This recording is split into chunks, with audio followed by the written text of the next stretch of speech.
Submarines. It's hard to imagine a time when submarines have been more in the news and the public eye than they are now, as Australia progresses through the machinations of the AUKUS alliance to acquire new nuclear submarines. This is a quantum leap in technology that represents a major transition from conventional diesel-electric submarines, which Australia has operated since the start of World War I. And today, I'll take you back to the beginnings of Australia's submarine service during and after World War I to focus on the fast, sleek J-class submarines which operated in those early days. Some great photos, I hope, will illuminate this cradle to grave story. I'll do it in three parts. Firstly, their construction, initial Royal Navy wartime experience, service, and their transfer to the Royal Australian Navy, their voyage to Australia and arrival in Sydney, their initial repairs and refit delays, and finally the flotilla relocation to Geelong, subsequent Navy service, post-war budget constraints, maintenance challenges, and eventual decommissioning and disposal in Victoria. Much has been written about these submarines and their brief period of RAN service. I've delved into various sources to seek details for this account and have listed the main ones here. I've relied primarily on Michael White's comprehensive history of Australian submarines. Anyone wishing to learn more would be wise to first read the J-class section. An insight into J-class operations and conditions seen through a sailor's eyes is provided in leading torpedoman Taffy Jones's book, Watchdogs of the Deep, which is a rare account covering his time in submarine J2 from 1916 to 1922. And finally, my thanks also go to John Jeremy for allowing me to preview of his imminent publication, Safe to Dive. This gives more detailed insight into the challenges of J-class submarine maintenance in Sydney. Before I delve into the story, I'll make 2 points as background. This slide shows how Australian submarines have developed over the past 110 years. Don't bother with the detail, just note that the timeline starts at the bottom with the brief period during which the RAN operated two E-class. The J-class thus represented a continuation of Australia's first and brief involvement with submarines. The J-class submarines were almost exactly the same length as the submarines that were to follow, and longer than the Collins-class submarines currently operated by the RAN. Although their dive speed and endurance were less than later boats, these were not small vessels, and if operated and maintained appropriately, potentially possessed a quite formidable new capability for the RAN. It wasn't for another 50 years or so that we would have this many submarines in our Navy. I should also briefly mention the RAN's two previous boats, His Majesty's Australian submarines AE1 and AE2, which were built in the UK and after commissioning into the RAN, arrived in Sydney in May 1914. They began operations soon after. It was intended they would be supported by a depot ship, later named HMAS Platypus, that was ordered by the Australian government in expectation that it would be completed in England by late 1914. It took much longer. Sadly, AE1 sank off the coast of PNG with the loss of 35 personnel on board in September 1914, apparently as a result of a partially open ventilation valve when the sub dived. AE2 achieved fame when it penetrated the Dardanelles waterway in Turkey at the same time as Australian troops landed at Gallipoli in April 1915. After attacking Turkish shipping in the Sea of Marmara, AE2 came under fire from a Turkish gunboat. Being disabled, was scuttled so it would not fall into Turkish hands. All her crew were captured and became prisoners of war. So within a year of these boats entering service, Australia had suffered a devastating blow with loss of its entire submarine force. I'll start with the genesis and introduction of the J-class into the Royal Navy and their wartime experience. Towards the end of 1914, disturbing rumours circulated that the newest German submarines were capable of much higher surface speed than the British boats, one report giving a speed of around 22 knots. The rumours were strong enough to force the Admiralty to consider whether submarines should have a high enough surface speed to be able to work with the larger ships of the surface fleet, which was the operating concept at the time. The reports concerning the speed of the German submarines proved to be spurious. but the idea of a British submarine with a high surface speed gained ground. The immediate result was the development of the J-class. These were unique with their 3 shafts that made them the fastest of their time with a surface speed of 19 knots. And this resulted in a submarine that was 30 metres longer than the E-class, with electric motors confined to the 2 outer shafts and a hull form based on a light cruiser. This diesel-electric design was unique within the Royal Navy and introduced powerful new 12-cylinder Vickers engines. They were the only triple-screwed British submarines ever built. The design featured 4 bow tubes and 2 beam tubes for 18-inch torpedoes. They were the first British submarines to carry 4 bow tubes. Originally, 8 boats were planned, but this was reduced to 6, which were completed in mid-1916, and then a 7th to replace the loss of J6, entered service at the end of 1917. The boats were built under the UK War Emergency Programme 1915-16 in 3 British yards, J1 and J2 in Portsmouth, J3 and J4 at Pembroke in Wales, and J5, 6 and 7 at Devonport. His Majesty's submarine J1 was completed within 16 months of order at the height of the war and assigned to the 11th Submarine Flotilla at Blyth in Northumberland on England's northeast coast, where it soon joined the others. They were berthed alongside the newly built submarine depot ship HMS Titania, which provided accommodation and amenities for the crews in harbour. In August 1916, this flotilla was then comprised of the depot ship plus 2 destroyers, 17 D, E, G and J class submarines. The large J class submarines, with their high speed and formidable armament, were considered prestige commands, yet they had something of a reputation as being mechanically unreliable. They were notorious for rolling and pitching while on the surface, with seasickness afflicting the hardiest submariners. The crew were probably happy for the lack of motion when they dived. It's unclear how extensively the boats were trialled before they quickly entered service. There's a few internal J-class photos. While only 1 periscope is seen here, other photos show they had 2, like today's submarines. Leading torpedoman Taffy Jones related that life on board a J-boat was cramped and dangerous. He said the submarine interior is divided into 8 compartments separated by strong bulkheads with watertight doors. In the torpedo room or forend, there are 4 torpedo tubes, each containing a torpedo, and on each side of us there are 2 more spare torpedoes. In all, 8 tin fish. Moving aft, he described the control room crammed with pipes, levers and gauges, the wardroom area, and the 2 engine rooms. All round us are dozens of pipes and valves polished to perfection, he said. The final compartment was the crew space. In these confined quarters, the submariners worked, ate, slept and socialised as best they could. Half the crew would eat their meals here at any one time, and I imagine they hot bunked also. Jones said that the air seems thick even in the morning. After a very long day of diving, about 18 hours, breathing becomes very hard and a sort of mist can be seen over the deck boards, indicating that the fresh air is diminishing fast. Smoking was officially banned, but officers and men smoked pipes and cigarettes surreptitiously, no doubt contributing to breathing difficulties. This is an early photo of J5. It shows her still with a 3-inch recessing gun on deck, though this was later changed to a 4-inch gun on a higher platform mounted forward of a conning tower. It also shows the 2 periscopes extended in their supporting frame on the conning tower. A canvas screen around the conning tower was fitted when the boat surfaced to provide some shelter, especially in rough North Sea weather, for those on the bridge, and removed before diving. They were equipped with powerful long-range telescopic wireless masts and were ideally suited to reconnoitre in enemy waters. Their modus operandi was to remain on the surface at night to recharge batteries. Remember, they had no snorkel mast, then dive before dawn with fully charged batteries. This also allowed them to partly refresh the air in the boat.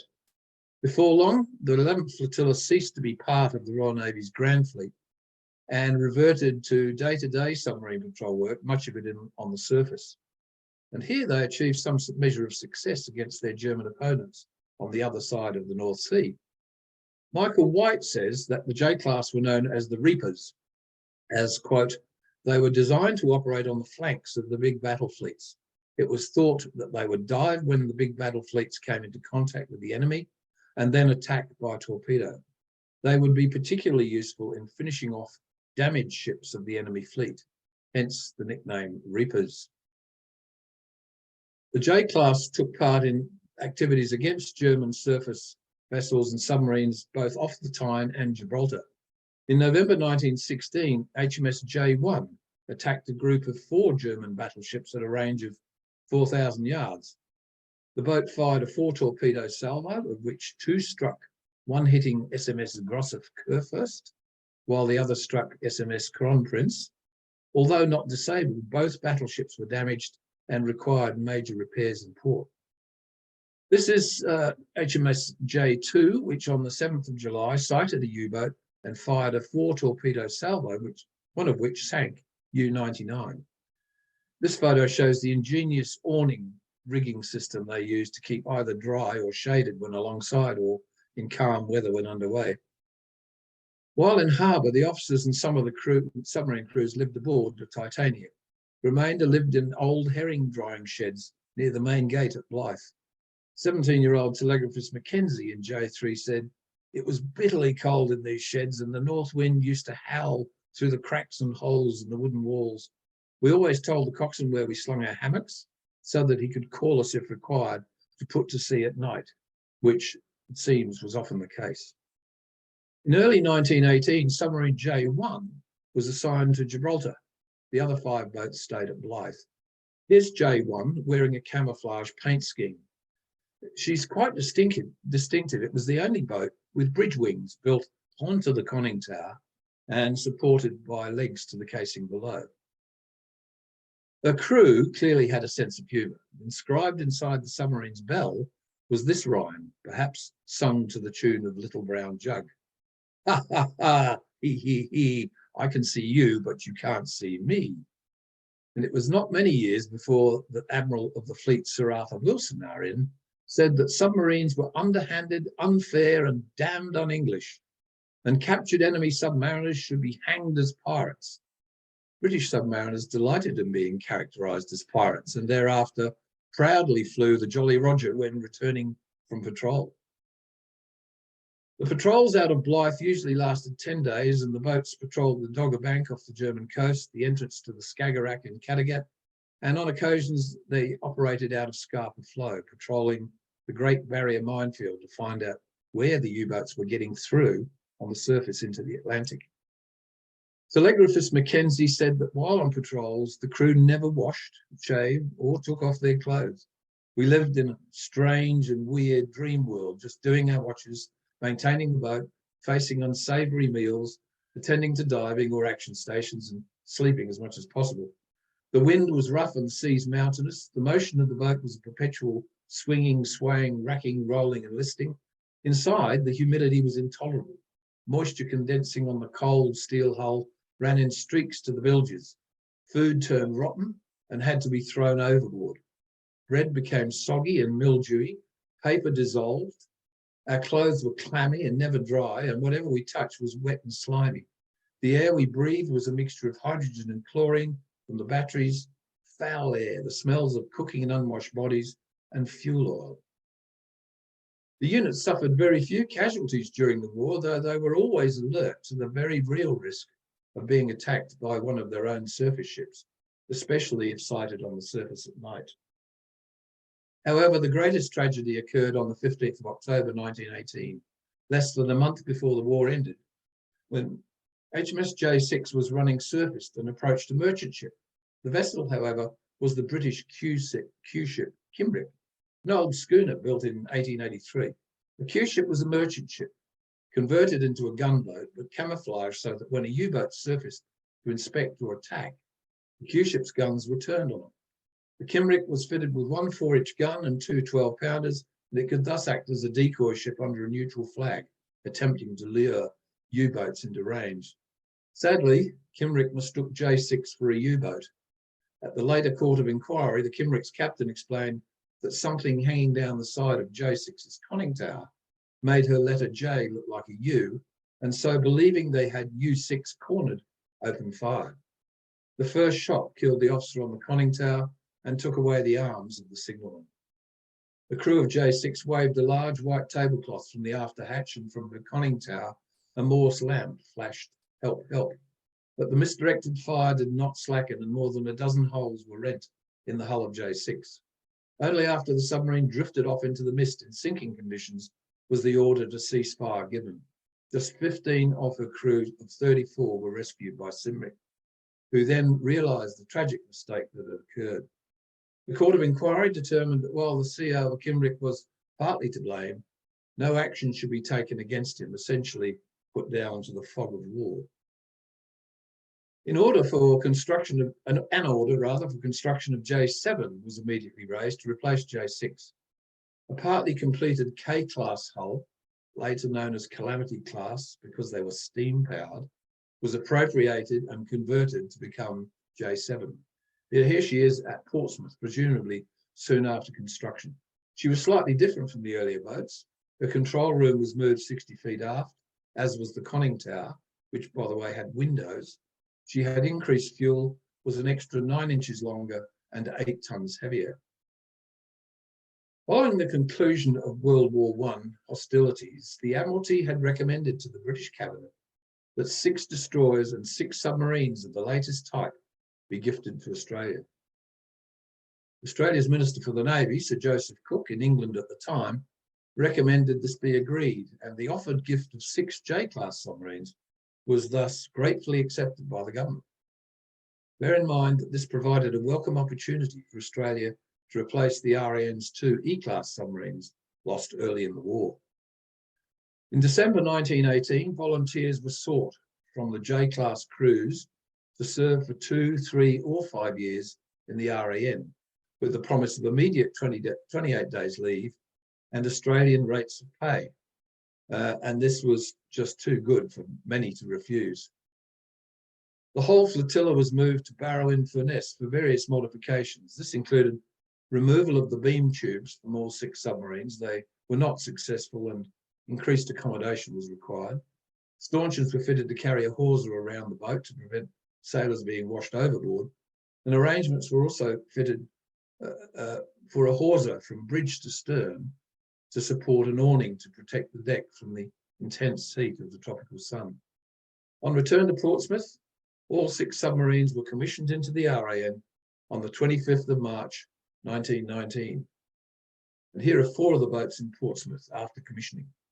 Note, they had not been refitted before handover to the RAN. The submarine depot ship Platypus, which was temporarily under Admiralty command, had earlier been commissioned into the RAN. While initially planned as mothership for AE1 and AE2, it now had a new role to support the J-class. Soon they were ready for the voyage to Australia with all crews in place. There was an expectation that the returning group would include the battle cruiser HMAS Australia, the RAN flagship, and the oiler HMAS Corumba, which had also been transferred to the RAN. Here's J7 again. This unusual photo is easy to date because the airship R-33 in this picture first flew on the 6th of March 1919. That was just 4 weeks before J7 and the others sailed for Australia. As mentioned, it was decided that the submarines would be manned by volunteers from the Royal Naval Submarine Service, which was downsizing, with a spare crew to be provided as far as possible from Australian Naval Forces, effectively those who had served in AE1 and AE2, plus RAN members who'd been loaned to the the Royal Naval Submarine Service during the war. Submarine officers were all RN, though each boat had an RAN sub-lieutenant born for watchkeeping experience on passage to Australia. There were also 2 RAN sub-lieutenants in the Platypus crew. They and the 6 sub-lieutenants in the submarines were all members of the first entry to the RAN College at Geelong in 1913. The officers appointed to Platypus were headed by Commander E.C. Boyle, VC, RN, as both CO of the ship and flotilla commander.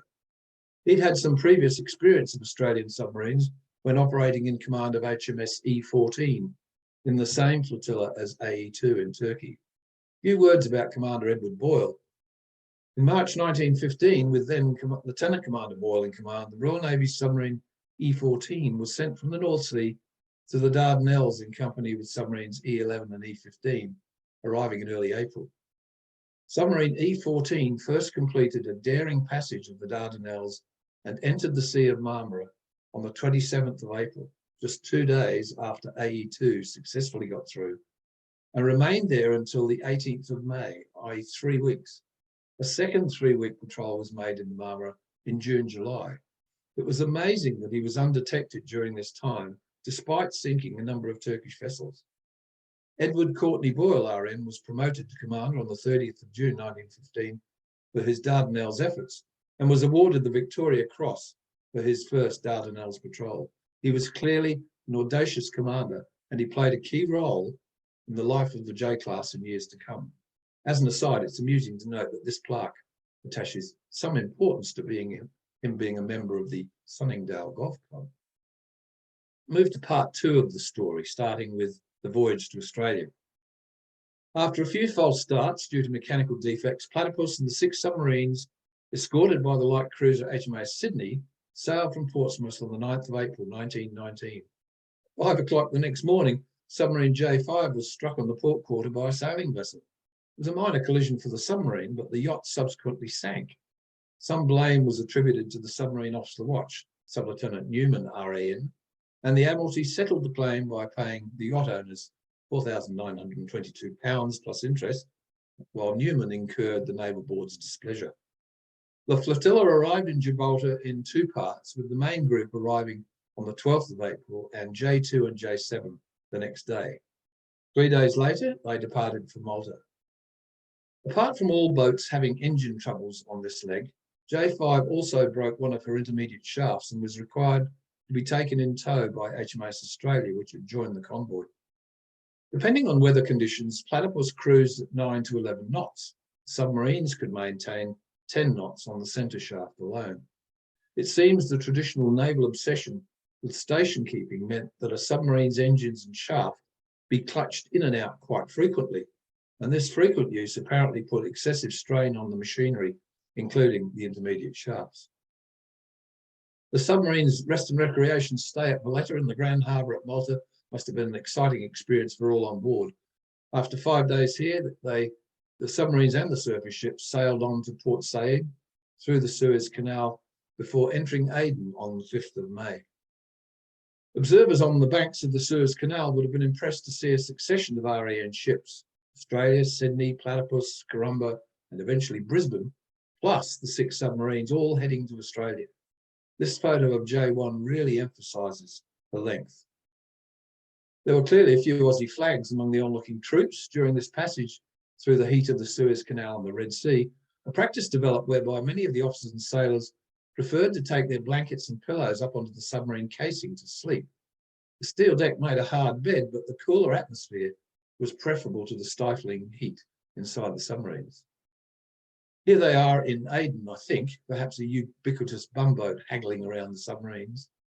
Hereafter, the passage to Australia became fragmented.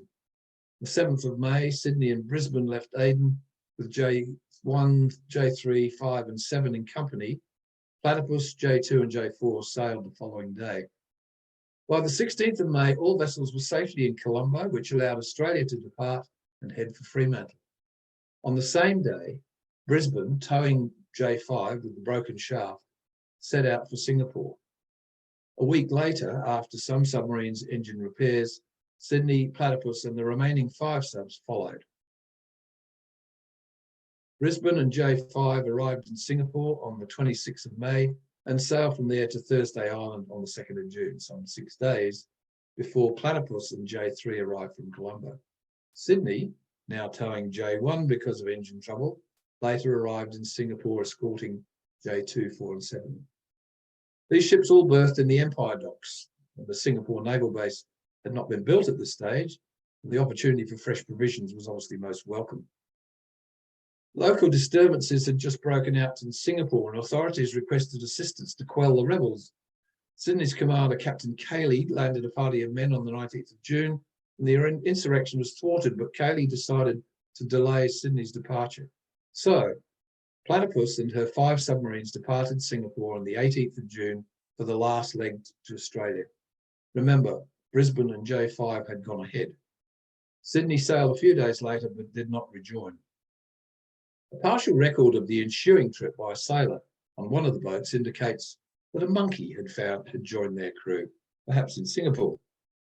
The monkey's now reached the age of inquisitiveness. During the trip, she's been hunted up in the most odd corners, and it's a wonder that she hasn't short-circuited herself on the main switchboard. She's discovered where to get the best tidbits, i.e. in the wardroom, and already been unceremoniously yanked out of there 4 times. On the morning of 20th June, the submarines were sailing through the Kalimantan Strait that separates Sumatra from Borneo.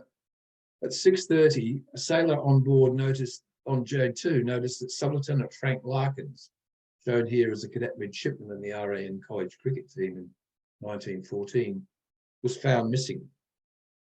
After a search of the boat and careful inquiry, it was assessed that he'd probably been washed overboard around 3:30 a.m. when a small wave came inboard. Frank had been seen only 20 minutes before on his bedding on the upper deck. All submarines turned back and in line abreast searched over their tracks until about 1600 when course was resumed. Although his bedding was found in the search, there was no trace of his body. His former captain at the college and many of his termmates said that he was the most impressive of the pioneer class. On the 29th of June, Platypus and the 5 submarines arrived at Thursday Island, although J7 was 3 hours late because of trouble with their engine lubricating system. Sadly, there was no mail for the boats. However, Platypus did signal the following: a tot of rum is to be issued to the ship's company of all boats to celebrate the arrival of the flotilla in Australian waters and the signing of peace. It was hoped that this would be a welcome break from their arduous 13,000-mile voyage. At least one boat was down to just 2 tins of bacon.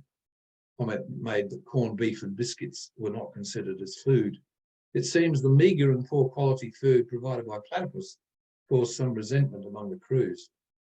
Poor food was not the only problem. A stoker in J7 was diagnosed with influenza, and the virus quickly spread to all boats despite efforts to contain it. On the 1st of July, the sailors from one boat were all sent ashore in Banyad rig while the boat was disinfected. The same correspondent recorded that after feasting on some coconuts they found in a grove near 10 deserted shanties, they discovered 3 almost new tin baths, which they filled with coconuts to take back to their boat. Returning after sunset, they were told by some locals that the village they'd visited was once the lepers' camp. Although deserted years before, the concerned sailor records that he eased his fears in a carbolic bath on board. A request to visit Townsville had already been refused, and plans to allow sailors shore leave in Brisbane were cancelled, so they sailed from Thursday Island on the 5th of July for a 5-day passage to Moreton Bay, where they anchored for 3 days without getting ashore before proceeding on to Sydney. It seems the ship's companies had not been informed beforehand that there would be no leave in Brisbane. When this became apparent, crew members from all boats mustered on board Platypus and refused duty. While this apparently leaderless and seemingly mutinous act came to nothing after they were promised plenty of leave in Sydney, it may have sharpened the minds of the officers about the plight of their sailors who had effectively been without leave since departing Singapore 22 days before. Not much of a welcome home for these voyage-weary 5 submarine crews so far.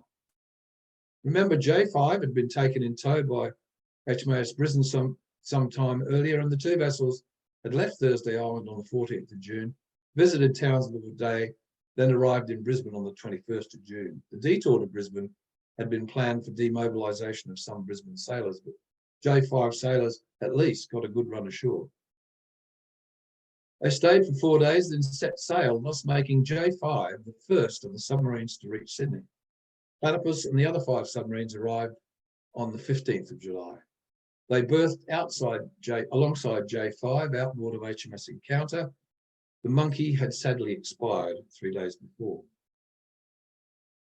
HMAS Sydney arrived on the 19th of July, and on that day, the submariners joined with the ship's companies of Australia, Sydney, Encounter, and HMS New Zealand in a peace celebration march through the streets of Sydney.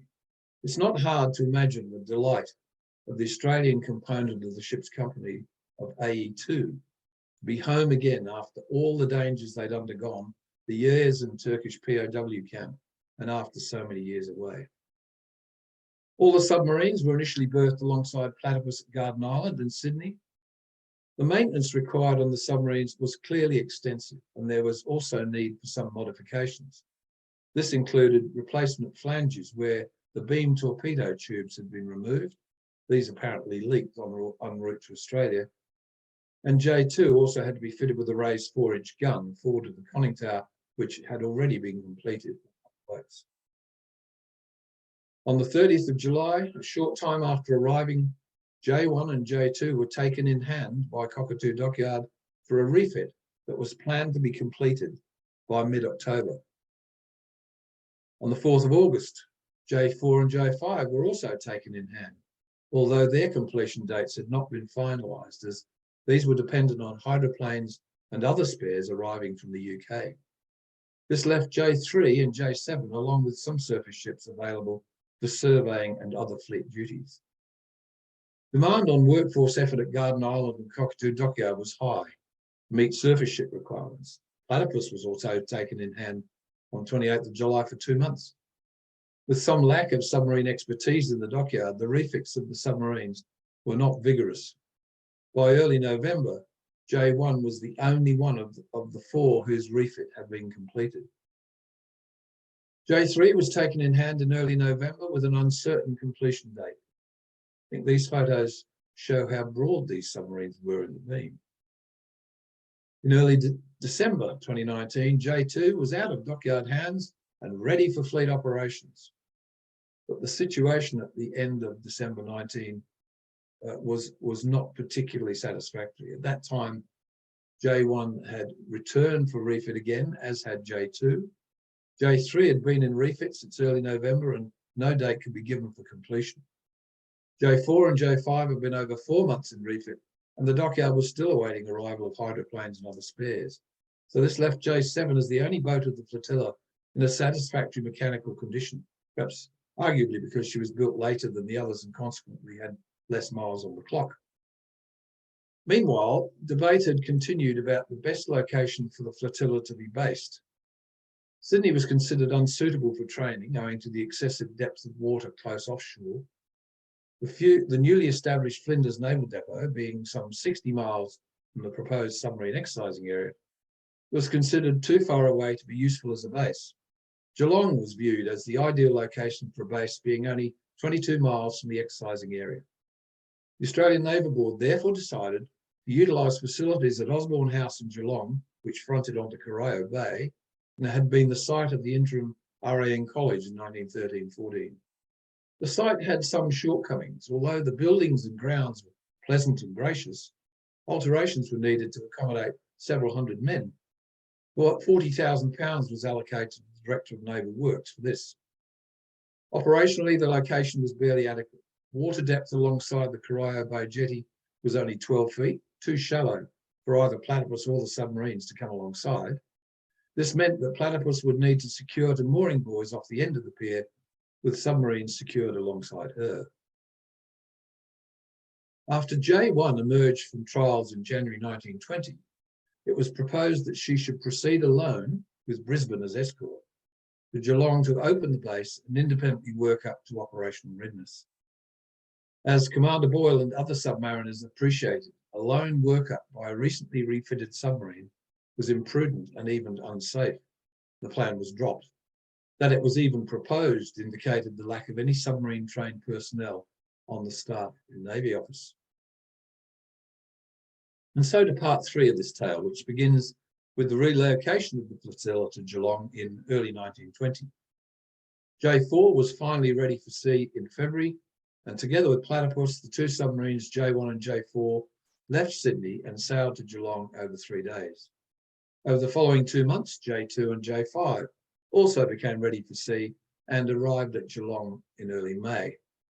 This left J3 and J7 still in refit in Sydney, with defective batteries and awaiting delivery of new ones from England. After the flotilla was established in Geelong, further shortcomings were highlighted, primarily the need for an adequate pier to prevent the massive waste in transporting 285 men by boat from submarine to base for every meal and to and from work, plus the need to to transport fragile submarine batteries from workshop to submarine. They needed a shore battery shed for maintenance of batteries and charging plant, a shore torpedo store, workshop, and air compressing plant, and storage for other fittings and equipment. These works were estimated to cost an initial £25,000 to £30,000, but it seems this was never expended. The planned arrival in Sydney of His Royal Highness the Prince of Wales in the battle cruiser HMS Renown in 1920, as part of his world trip, called for a Royal Australian Navy fleet review, and 32 ships were to take part. Platypus and J1, 2, 4 and 5 were sailed from Geelong on the 25th of May, remembering J2 and J5 had only arrived in Geelong 2 weeks before and were now heading back to Sydney. After 6 days of local exercises, they arrived in Sydney on the 3rd of June, anchored in impressive array in Mossman Bay for the Prince's arrival and review. Most of the next month was spent carrying out diving exercises and torpedo attacks with surface ships in the Sydney area. Practice torpedoes fitted with collision heads were used regularly and recovered by the target vessel on completion. Here we see J4 and J5 alongside HMAS Encounter in Sydney. Commander of the Australian Submarine Flotilla, Commander Boyle, was promoted to captain on the 30th of June 1920. In mid-July, Platypus, along with J2 and J5, returned to Geelong. J1 completed a refit in Sydney and set out alone in early August, to be followed by J4 in September. Here we see them back alongside their mothership at Geelong. J3 and J7 were still in Sydney, awaiting batteries. In August, a heavy storm in Geelong caused the submarines to bump heavily. J5 needed docking for brief repairs, but had to wait a month until the dock at Williamstown was available. Here's a shot of J5 in the Yarra River, presumably around that time. I think this is a wonderful industrial photo of J1, looking pretty smart, heading up the river at Spotswood. Later in August, the submarines carried out simulated attacks on HMAS Australia and accompanying destroyers as they approached Port Phillip. No torpedoes were fired as the weather was too rough to allow recovery. In early December, the submarines made a brief foray outside Port Phillip to Western Port to attack Australia and the destroyers as they entered the bay. The submarines and Platypus were all back in Geelong for Christmas. 1920 had been a year in which increased pressure on the defence boat was starting to bite. Surface ships, Australia, Melbourne, Sydney and Encounter, had to varying degrees been reduced in readiness. Even so, in August that year, the Australian Naval Board placed the submarine flotilla at the top of its priority list of fleet assets for funding from the reduced naval boat. 1920 thus ended with future financial restrictions foreshadowed, but not yet applied to the submarines. Based on proposals by Captain Boyle, it was agreed that the submarine flotilla would benefit from participating in the 1921 summer cruise to Tasmania. However, participating surface ships would not be available until later. So it was decided that J1, 2, 4 and 5 would proceed first to Hobart, accompanied by Platypus and HMS Swordsman, and then undertake exercises in the Jervis Bay area before heading to Sydney for repairs. On the 13th of January, the flotilla departed Geelong at economical speed of 8 knots for the submarines and arrived in Hobart 3 days later. There's no doubt the arrival of 500 officers and men created enormous public interest, and they were warmly welcomed. The submarines put to sea regularly for training. On the 21st of January, J2 and J4 went to Storm Bay to make a simulated attack on HMAS Sydney, on board which were the Governor-General, his wife and staff. They fired their torpedoes and got to within 350 yards without being seen before they surfaced and accompanied Sydney to port. Here we see J2, J5 and J1 in the middle, distinctive ridge wings, alongside in Hobart. On another occasion, J2 took the Governor of Tasmania, his wife and friends, to Sandy Bay, and here they experienced being dived for 40 minutes. The Bishop and Dean of Tasmania enjoyed a similar experience. The flotilla sailed from Hobart on the 24th of February with HMAS Swordsman, and after a brief stopover in Burnie, passage direct to Sydney. In early March, they were occupied with tactical exercises based around Jervis Bay, although they were speed constrained to conserve fuel. J2 did not take part. She had an array of defects and was sent to Cockatoo Dockyard to begin dismantling her batteries and engines prior to annual refit. When the exercises were complete, the flotilla headed to Sydney, where Platypus undertook a 4-week maintenance period, and routine maintenance was conducted on the submarines. A month later, Platypus, accompanied by J1, 4 and 5, returned to Geelong. As J1 had not had a battery removal within the prescribed safety period, she was declared unfit to dive. Here's a photo of the J5 crew taken outside their Osborne House headquarters at Geelong, home for Christmas. Management issues at Cockatoo Island delayed the refits of J3 and J7 by 3 months in early 1921. And in March, it was calculated that the refit costs had reached a total of around £184,000 for J3 and J7. Remember, the Admiralty had previously advised that the annual operating cost for these boats was £28,000. In April 1921, a report to the Naval Board gave the status of the 6 submarines, as you can see here, in various states of unreadiness, and even J4 and J5 were due for new batteries before too long. After returning to Geelong in April 1921, operations continued relatively normally in the local area.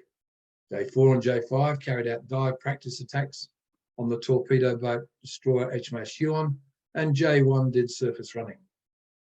The flotilla was augmented by the arrival of the hulk of the old HMVS service, now renamed Platypus 2, for use as a secondary submarine tender. It had been towed by Platypus from Hobson's Bay to its mooring in Corio Bay in April 1921.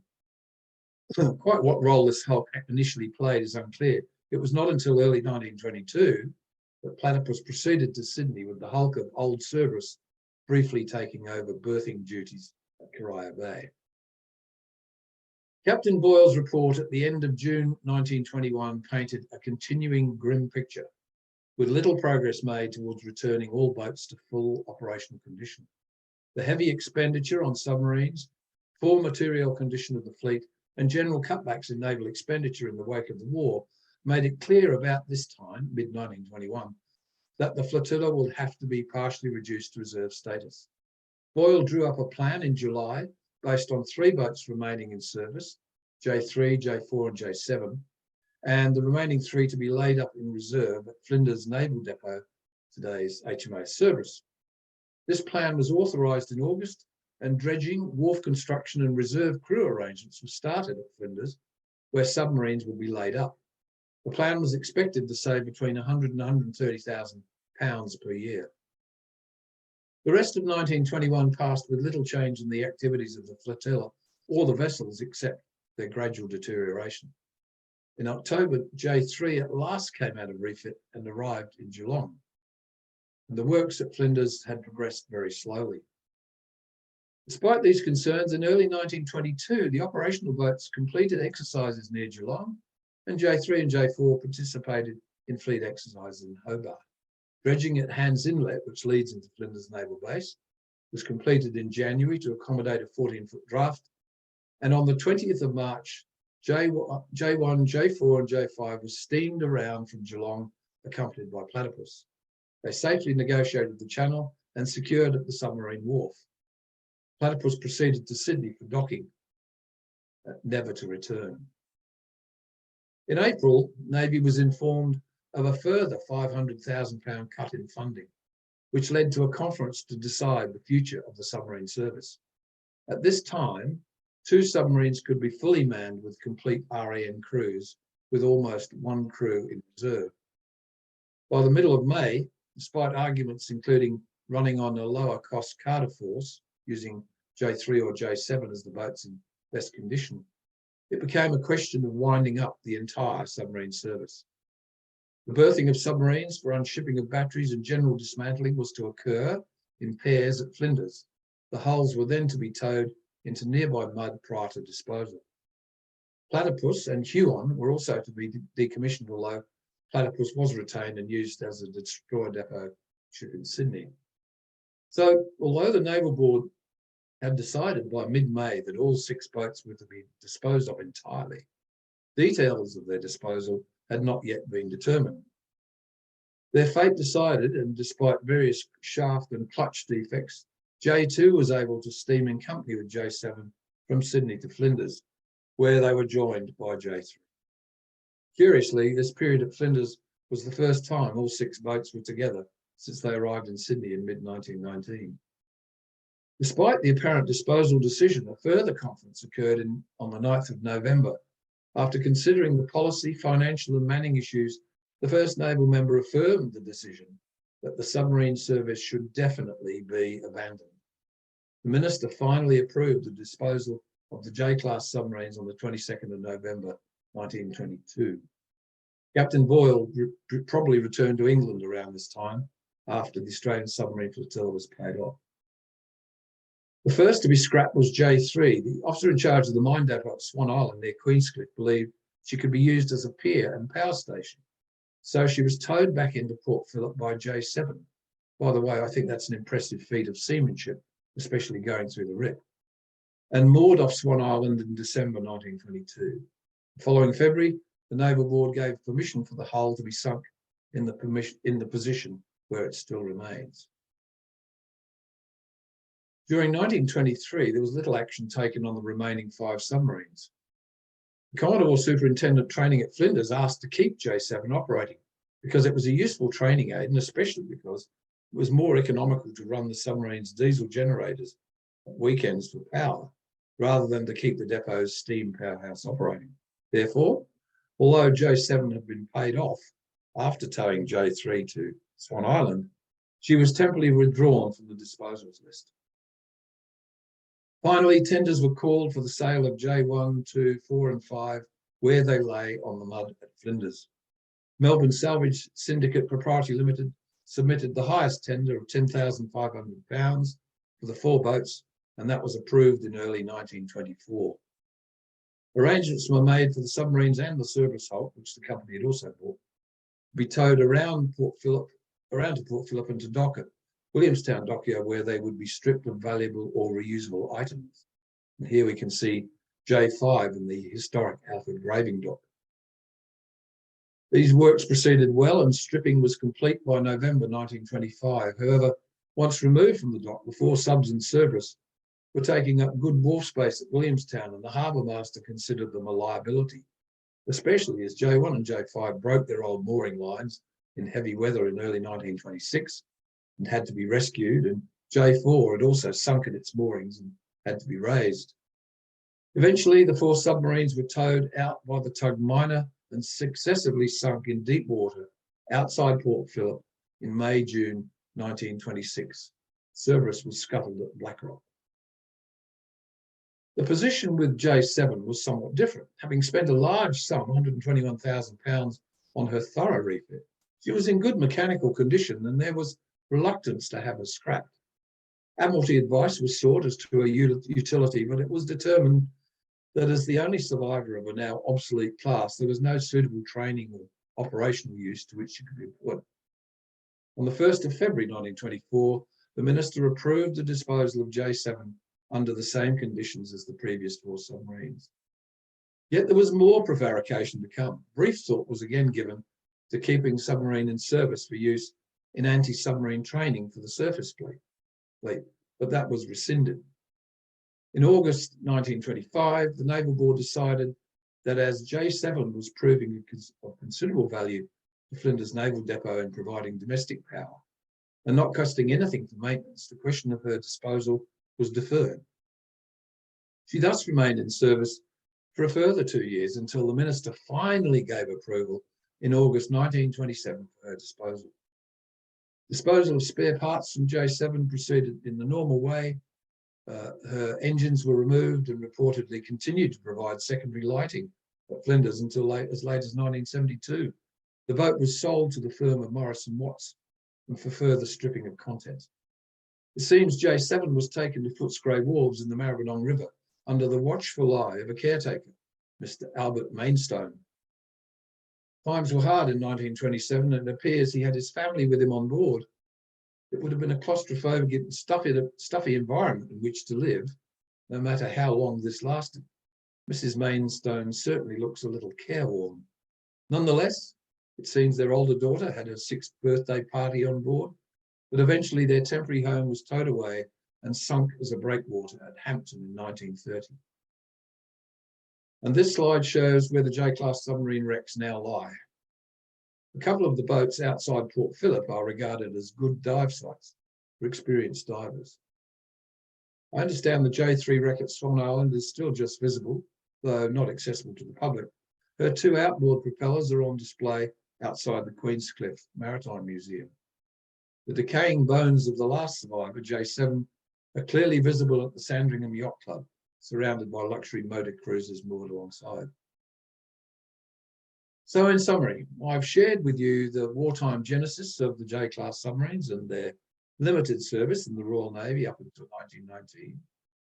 Having become surplus to UK requirements, and although somewhat outdated as new submarines were evolving, the Australian government accepted the gift of these 6 boats, which undertook the perilous passage to Australia in 1919. They presented numerous challenges for the fledgling RAN submarine service, not least Navy's ability to fund the extensive refit backlog we inherited with their transfer from the Royal Navy.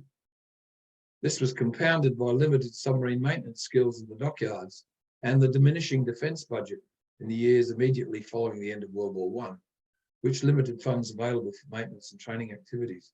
It was soon realised that keeping the RAN submarine force going was a more challenging enterprise than perhaps first anticipated. Nonetheless, the boats were relocated to a new support base at Corio Bay in Geelong, and from here, routine seagoing training activities for the operational boats were modest in the ensuing year or so, but it did help sustain Navy's submarining skills. Significant defence budget cuts eventually led to decisions to decommission the submarines in 1922, although their disposal took some years thereafter to complete and finally ended in 1930. With all the hulls now scuttled in Victorian waters, I believe we could rightly claim that these are now Victoria's submarines. Yet, the notion that the RAN submarine service should be disbanded with the scrapping of the J-class proved unfounded. Numbers of trained RAN submariners had grown during the few years they were in service, with some serving with the Royal Navy. By November 1924, the Australian government had committed to construction in England of 2 O-class submarines, later named Oxley and Otway, which arrived in Sydney in February 1929. But that's another story.